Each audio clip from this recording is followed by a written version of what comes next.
তো hello' friends স্বাগতম মোৰ অনলাইন এডুকেশ্যন চেনেললৈ। সো ফ্ৰেণ্ডছ আজি পুনৰ আপোনালোকৰ বাবে লৈ আনি আছো এডিআৰই আৰু আছাম পুলিচৰ বাবে কিছুমান কুৱেশ্যন এনচাৰ।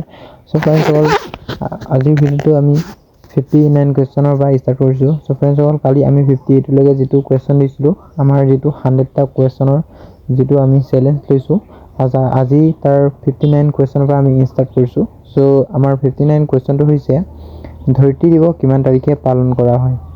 এণ্ড ফ্ৰেণ্ডছ যদিহে আপোনালোকে মোৰ চেনেল প্ৰথমবাৰ ভিজিট কৰিছে তেনেহ'লে ভিডিঅ'টো লাইক আৰু ছাবস্ক্ৰাইব কৰিব আৰু যিমান পাৰে নিজৰ ফ্ৰেণ্ডসকলক শ্বেয়াৰ কৰিব। সো ফ্ৰেণ্ডছ এইটো চেনেলত মই আপোনালোকৰ বাবে কিছুমান কুৱেশ্যন এনচাৰ লৈ আহোঁ। এণ্ড ফ্ৰেণ্ডছ যদিহে আপোনালোকে মেথছৰ এণ্ড ইংলিছৰ যদি কুৱেশ্যন এনচাৰ লাগে আপোনালোকে মোক কমেণ্ট ছেকশ্যনত কৈ দিব, মই আপোনালোকৰ বাবে লৈ আনিম। সো ফ্ৰেণ্ডছ আমাৰ প্ৰথমটো কুৱেশ্যন হৈছিলে 59। সো ইয়াৰ শুদ্ধটো হৈছে 22 এপ্ৰিলত ধৰিত্ৰী দিৱস হিচাপে পালন কৰা হয়। আমাৰ নেক্সট কুৱেশ্যন হৈছে ডিয়েগো গাৰ্চিয়া বিশ্বৰ কোনখন মহাসাগৰত অৱস্থিত এটা দ্বীপ। Diego Garcia. সো ফ্ৰেণ্ডছ এইটো ইম্পৰ্টেণ্ট হয়, নোট কৰি ল'ব। সো ইয়াৰ শুদ্ধটো হৈছে ভাৰত মহাসাগৰ। আমাৰ নেক্সট কুৱেশ্যন হৈছে আমাৰ 61 কুৱেশ্যন হৈছে নীল নদীৰ দান বুলি কোনখন দেশক জনা যায়। এণ্ড ফ্ৰেণ্ডছ যদিহে আপোনালোকে শুদ্ধ এনচাৰটো জানে তেনেহ'লে কমেণ্ট ছেকশ্যনত কৈ দিব পাৰে। সো ইয়াৰ শুদ্ধটো হৈছে ইজিপ্ত। এণ্ড আমাৰ নেক্সট কুৱেশ্যন হৈছে মহাকাশলৈ যোৱা প্ৰথম ব্যক্তিজন কোন। সো ফ্ৰেণ্ডছ এইটো চবেই জানে চাগে। সো ইয়াৰ শুদ্ধটো হৈছে ইউৰিন গাগৰিন। ইউৰিন গাগৰিন নাছিলে, ইউৰিন গাগাৰিন হয়। এণ্ড আমাৰ নেক্সট কুৱেশ্যন হৈছে পৃথিৱীৰ ভিতৰত আটাইতকৈ বেছি কফি উৎপাদন কৰা দেশখনৰ নাম কি। সো ফ্ৰেণ্ডছ এইটো ইম্পৰ্টেণ্ট কুৱেশ্যন হয়, আহি থকা দেখা যায়। সো ইয়াৰ শুদ্ধটো হৈছে ব্ৰাজিল।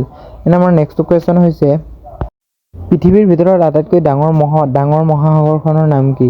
সো ফ্ৰেণ্ডছ এইটো চবেই জানে। সো ইয়াৰ শুদ্ধটো হৈছে প্ৰশান্ত মহাসাগৰ। এণ্ড আমাৰ নেক্সট কুৱেশ্যন হৈছে পৃথিৱীৰ ভিতৰত আটাইতকৈ ডাঙৰ মহাদেশখনৰ নাম কি। সো এইটোতো কমেণ্ট চবেই জানে। সো ইয়াৰ শুদ্ধটো হৈছে এছিয়া মহাদেশ। আমাৰ নেক্সট কুৱেশ্যন হৈছে পৃথিৱীৰ ভিতৰত আটাইতকৈ দীঘল নদীখনৰ নাম কি। সো এইটো চবেই জানে, নীল নদী।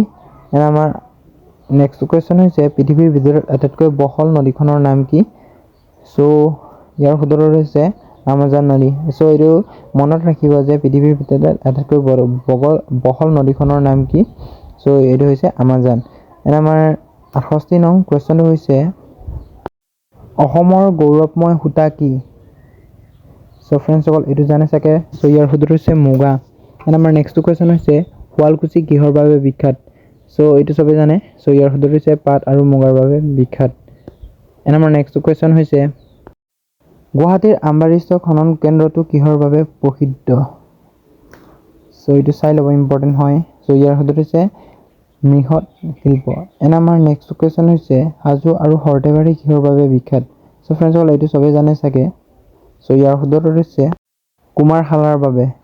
এণ্ড আমাৰ নেক্সট কুৱেশ্যন হৈছে আমাৰ 72 নং কুৱেশ্যন হৈছে পাট মুগাৰ পলুৰ খাদ্য যোগান কেন্দ্ৰস্থলটো ক'ত। সো এইটো চাই ল'ব। সো ইয়াৰ শুদ্ধটো হৈছে শিৱসাগৰ।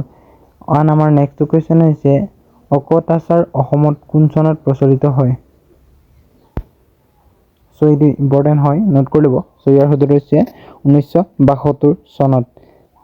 এণ্ড আমাৰ নেক্সট কুৱেশ্যন হৈছে পৰ্যটকৰ আকৰ্ষণ বৃদ্ধি কৰা অসমৰ দুবিধ মুখ্য বাৰৈ সঁজুলিৰ নাম কি কি।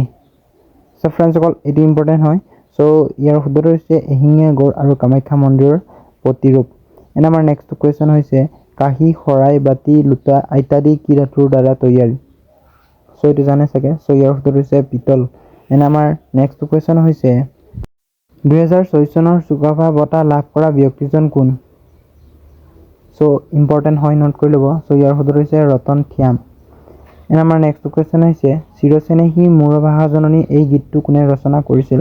সো ফ্ৰেণ্ডছ এনেকুৱা কোনে ৰচনা কৰিছিল, এনেকুৱা টাইপৰ কুৱেশ্যন এনচাৰ অহা দেখা যায়। সো মনত ৰাখিব। সো ইয়াৰ শুদ্ধটো হৈছে সাহিত্যাচাৰ্য মিত্ৰদেৱ মহন্তই। এণ্ড আমাৰ নেক্সট কুৱেশ্যন হৈছে সো ফ্ৰেণ্ডছ আমাৰ নেক্সট এণ্ড লাষ্ট কুৱেশ্যন হৈছে অসমীয়া সমাজৰ সকলো কামতে অপৰিহাৰ্য তামোল শব্দটো কোন জাতি গোষ্ঠীৰ আবেদন। সো ফ্ৰেণ্ডছ ইয়াৰ শুদ্ধটো হৈছে অষ্ট্ৰিক জাতি। এণ্ড ফ্ৰেণ্ডছ আপোনালোকৰ বাবে ইমান কষ্ট কৰি ভিডিঅ'টো বনাই দিওঁ, তেনেহ'লে আপোনালোকে ভিডিঅ'টো লাইক আৰু শ্বেয়াৰ কৰি দিব।